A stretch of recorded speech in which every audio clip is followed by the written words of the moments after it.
అదరగొట్టే కారం రంగు రుచి ఆచి కారం పొడి. మున్ముందు ఎలా ఉండబోతుందో చెప్పలేని పరిస్థితి, కానీ కొంత ఆశాజనకంగా అయితే అనిపిస్తోంది. ఎందుకంటే H1B వీసా ఫీజు పెంపు విషయంలో న్యాయ పోరాటానికి దిగబోతున్నారు. ట్రంప్కు ఛాంబర్ ఆఫ్ కామర్స్ షాక్ ఇచ్చింది. న్యాయ పోరాటం చేసేందుకు సన్నద్ధమవుతుంది.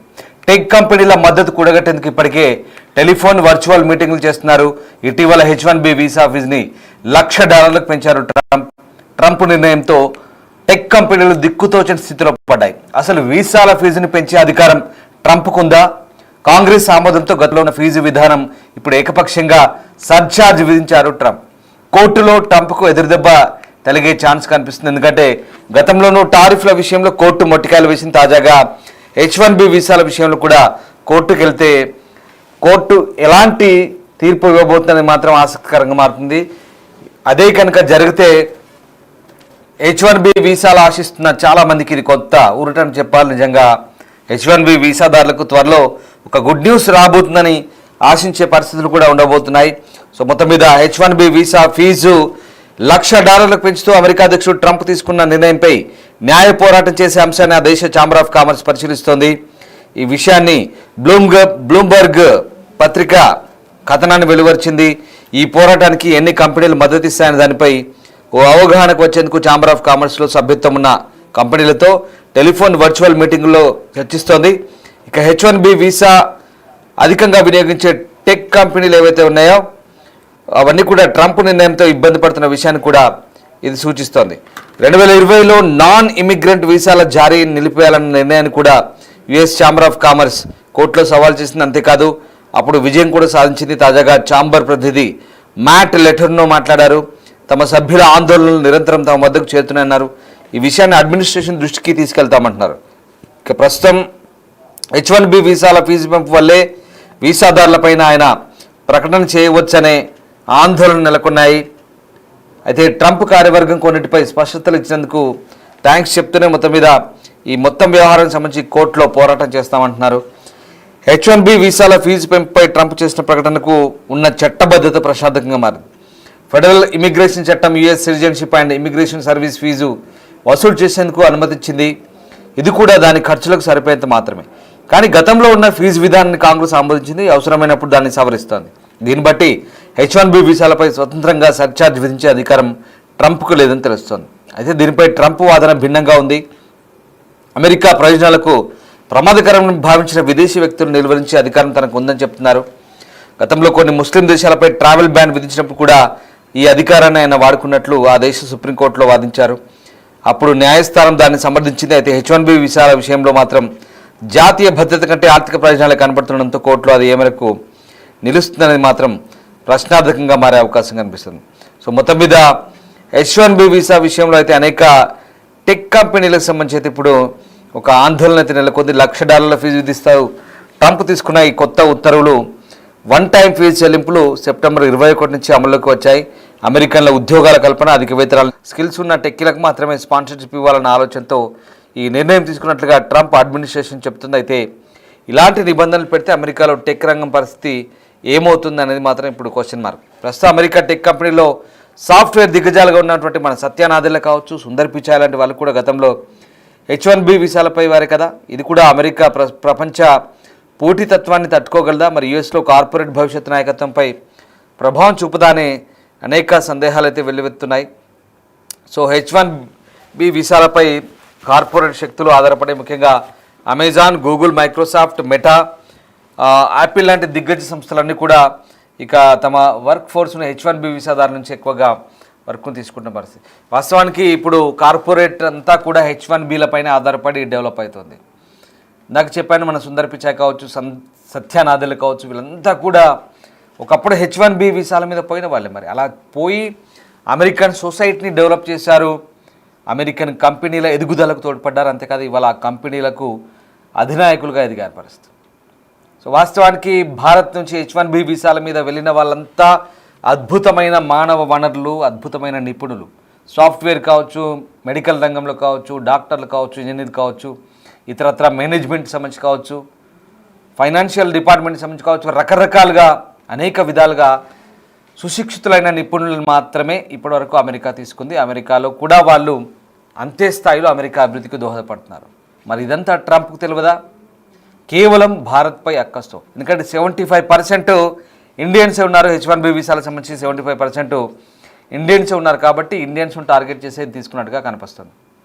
పెద్ద మొత్తంలో అమెరికన్లకు ఉద్యోగాల కల్పన కోసం అని చెప్తున్నప్పటికి కూడా ఇప్పటికిప్పుడు ఈ నిర్ణయం తీసుకుంటే కనుక ఈ నిర్ణయానికి లోబడి ఇప్పటికిప్పుడు కంపెనీలు కనుక ఫాలో అయితే ఖచ్చితంగా ఫ్యూచర్లో చాలా ఎఫెక్ట్ పడే అవకాశం ఉంది.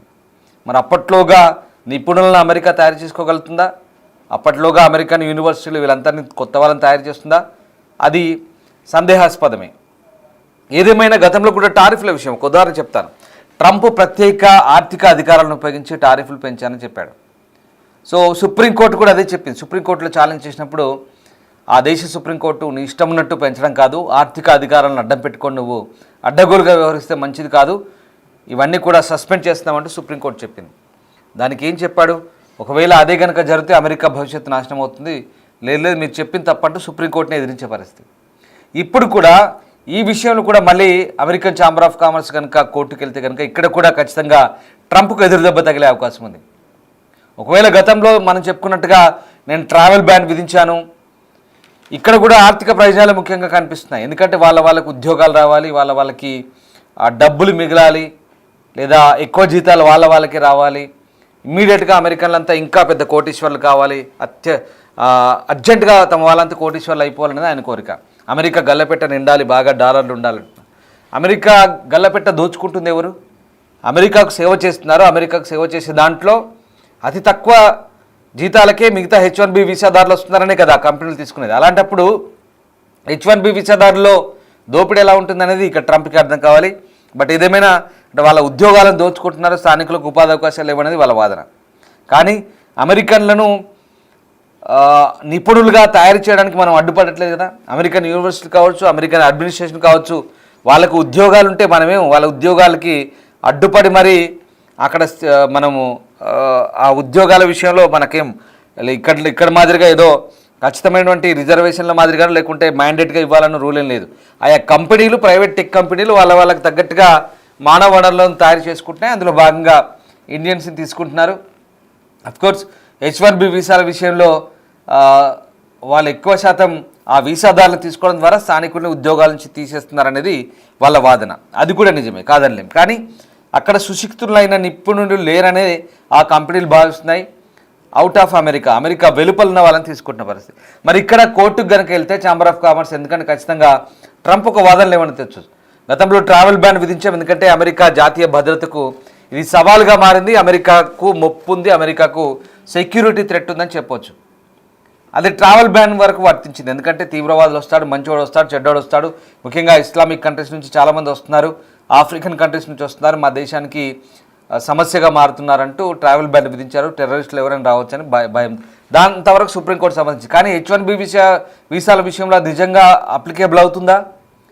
జాతీయ భద్రత అనేది H1B వీసాల విషయంలో నిజంగా కోర్టు సమర్థిస్తుందంటే చెప్పలేని పరిస్థితి. ఎందుకంటే జాతీయ భద్రతకు H1B వీసాలకు ఎక్కడ పొంతలేని విషయం ఇది. ఎందుకంటే ఇది ఆర్థిక అధికారాలను దుర్వినియోగం చేస్తున్నారడానికి ఇది ప్రత్యక్ష నిదర్శనం. మళ్ళీ ప్రత్యేక ఆర్థిక అధికారాల చట్టాన్ని వినియోగించి ట్రంప్ ఈ పని చేస్తున్నారు. కానీ ఇక్కడ ఆయన గతంలో చెప్పిన రీజన్ సుప్రీంకోర్టులో చెప్పొచ్చు, కానీ కోర్టు దీన్ని ఒప్పుకుంటుందా లేదా అని చూడాలి. ఎందుకంటే H1B వీసాల మీద వచ్చే వాళ్ళంతా మంచి నిపుణులు, మంచి స్కిల్డ్ పర్సన్స్. ట్రంప్ వాదిస్తున్నట్టుగా నేషనల్ సెక్యూరిటీకి ఎట్లాంటి థ్రెట్ ఉండదు. ఎవడో H1B వీసా మీద టెర్రరిస్టో లేదంటే పనికిమాలినోడో ఎవడో జులైగా తిరిగేవాడు వచ్చి అమెరికాలో చిల్లర వేషాలు వేయడు కదా. H1B వీసాలో వచ్చేవాళ్ళంతా కూడా ఎక్స్పర్ట్సే వస్తారు. కంపెనీలు అన్నీ కూడా ఎక్స్పర్ట్స్ని రిక్రూట్ చేసుకుంటే H1B వీసాల మీద వచ్చే వాళ్ళంతా కూడా అమెరికా అభివృద్ధికి దోహదపడతారని చెప్పడంలో బల్ల గుద్ది చెప్తాం, ఎట్లాంటి డౌట్ లేదు. అమెరికన్ ఎకానమీని ఇవాళ అత్యంత శిఖరాలకు, ఎత్తులకు తీసుకెళ్తున్నారు, చాలా మంచి హైట్స్కి తీసుకెళ్తున్నారు. అమెరికాలో టాప్ పొజిషన్లో ఉండడానికి కారణమంతా కూడా ఒక రకంగా వీళ్ళు కారణమే. అమెరికా స్థూల జాతీయ ఉత్పత్తికి, స్థూల జాతీయ ఆదాయానికి వీళ్ళే కారణం, కాదనలేం. కానీ అమెరికా దాన్ని ఒప్పుకోదు. అమెరికా మేక్ అగైన్ ఫస్ట్ అన్నప్పుడు ఖచ్చితంగా అతని దేశం గురించి అతను పడుతున్న తాపత్రయాన్ని ఒప్పుకోవాల్సిందే. But at the same time H1B వీసాల విషయంలో అతను తీసుకున్న నిర్ణయాలు ఓ క్లారిటీ అయితే ఇచ్చారు. అంటే ఇప్పుడు వాళ్ళకు ఉన్న వాళ్ళకి ఏం కాదు, ఇక్కడ నుంచి వచ్చే వాళ్ళకి అనేది. కానీ నిజంగా ఒక రకంగా ట్రంప్ చేస్తున్న విధానాన్ని సమర్థించుతూ అలాగే మిగతా వాళ్ళకి ఇబ్బంది కలుగుతున్న విషయం ఏంటంటే ఇక్కడ టెక్ కంపెనీలు ఇబ్బంది పడే అవకాశం వస్తుంది. ఎందుకంటే చిన్న సాఫ్ట్వేర్ కంపెనీలు కావచ్చు, స్టార్టప్ కంపెనీలు కావచ్చు, ఇక అలాగే మిగతా మానవ వనరులు తీసుకోవాలంటే ఇక్కడ నుంచి $1,00,000 చెల్లించాలి కాబట్టి ఇక కంపెనీల సాధ్యం కాదు. సో ఆ రకంగా ఆలోచిస్తే వాళ్ళ దేశంలోనే వాళ్ళ అమెరికన్ కంపెనీలే డీలా పడిపోయే ఛాన్స్ ఉంది. సో ఆ కంపెనీలు ఇప్పుడు ఛాలెంజ్ చేయబోతున్నాయి. అంటే ట్రంప్ తీసుకున్న నిర్ణయాలు ఇప్పుడు కాకపోయినా భవిష్యత్తులో ఉపయోగపడవచ్చు అమెరికాకి, కాదనిలేం. అమెరికన్స్కి ఉపాధి అవకాశాలు, ఉద్యోగ అవకాశాలు దెబ్బతింటున్నాయనేది వాస్తవం H-1B వీసాల ద్వారా. అట్ ద సేమ్ టైం ఇక్కడ మన ప్రయోజనాల కోసం మనం ఆలోచిస్తుంటే కనుక వాళ్ళ ప్రయోజనాల కోసం వాళ్ళు ఆలోచించుకుంటారు. అందులో తప్పేం లేదు. మేక్ అగైన్ అమెరికా ఫస్ట్ అనేది ట్రంప్ నినాదం. రెండోసారి అధికారంలోకి వచ్చిన తర్వాత ఆయన చేస్తున్న నినాదం ఏదైతే ఉందో దాన్ని బట్టి ఆ US citizenship and immigration services ఏదైతే ఉందో దాని ద్వారా వాళ్ళు తీసుకున్న సరే ఫీజు పెంచారు, అంత బాగానే ఉంది. కానీ అమెరికన్ కాంగ్రెస్ ఇక్కడ ఆమోదం ఉందా? ఇంత చెప్పుకుంటున్నాం, ట్రంప్ తీసుకుంటున్న నిర్ణయానికి అమెరికన్ కాంగ్రెస్ ఆమోదం ఉందా? అమెరికన్ కాంగ్రెస్ ఆమోదిస్తేనే ఇది నిర్ణయం అమల్లోకి వస్తుంది అనేది వాస్తవం. కానీ 21 నుంచి ఆల్రెడీ ఇది ఫీజు పెంపు అనేది ఇప్పుడు 21 తర్వాత అప్లై చేసుకునే వాళ్ళకి అప్లికేబుల్ అంటున్నారు. బట్ ఇప్పుడు అమెరికన్ కాంగ్రెస్ ఏం చెప్తుంది అనేది చూడాలి. అంటే గతంలో వాటిని సవరించుకుంటూ వచ్చారు. ఫీజు లాటరీ విధానం ఉండేది, $1,500 ఉండేది, లేదా $2,500 లోపు కట్టుకునే వాళ్ళు. దాని తర్వాత విడుదల వారీగా కొంచెం పెంపు ఉండేది. ఇప్పుడు మరి అమెరికన్ కాంగ్రెస్ దాన్ని సవరిస్తూ ఫీజును పెంచుతూ ఎంతో కొంత అనుమతి ఇచ్చింది. కానీ ఇప్పుడు ఏకంగా $1,00,000 పెంచారు కాబట్టి మరి దాన్ని ఏం చెప్తారు? రేపు కోర్టు కనుక అడిగితే అమెరికన్ కాంగ్రెస్ కూడా జవాబుదారీగా ఉండాల్సిన పరిస్థితి. సో ఇవన్నీ చూస్తే కనుక కొంత భారతీయులకు ఊరటంగా అనిపిస్తుంది. ఎందుకంటే 75% మనమే ఉంటాం కాబట్టి, అందులో మనమే ఎక్కువగా మేజర్గా ఉంటాం కాబట్టి మనమే దీని గురించి ఎక్కువ ఆలోచించాల్సి, దీని గురించి చర్చించుకోవాల్సింది. సో ఆ రకంగా రేపు chamber of commerce, American chamber of commerce కోర్టుకు వెళ్తే కనుక ఖచ్చితంగా ఒక రకంగా చెప్పలేం, మంచి పరిణామాలు జరగవచ్చు. మళ్ళీ ఇండియన్స్కి గేట్లు తెరవచ్చు. అది ఆశాజనకంగా ఉంటే కోర్టు తీర్పు. అందుకే అమెరికన్ ఛాంబర్ ఆఫ్ కామర్స్ ఇప్పుడు అందరితో వాళ్ళ సభ్యులైనటువంటి కంపెనీలతో, టెకీలతో, సాఫ్ట్వేర్ కంపెనీలతో, అమెజాన్, గూగుల్, మెటా, అలాగే యాపిల్ ఇట్లాంటి కంపెనీలు అందరితో చర్చిస్తున్నాయి. కోర్టుకు వెళ్తున్నాం, మరి మీరు కూడా దీంట్లో వస్తే భాగస్వాములు అయితే కోర్టులో అందరం కలిసి పోరాడదామని. సో వీళ్ళందరి తరఫున కూడా అమెరికన్ ఛాంబర్ ఆఫ్ కామర్స్ పోరాడే అవకాశం కనిపిస్తుంది. ఏదేమైనా భారతీయులకు చూడాలి, ముందు కొంత ఊరట లభిస్తుందా, ఆశాజనకంగా ఉంటుందా, లేదా ట్రంప్ నిర్ణయాన్ని కనుక సుప్రీంకోర్టు సమర్థిస్తే కనుక ఇక దానికి తిరిగి ఉండదు. బట్ చూడాలి ఏం జరగబోతుంది.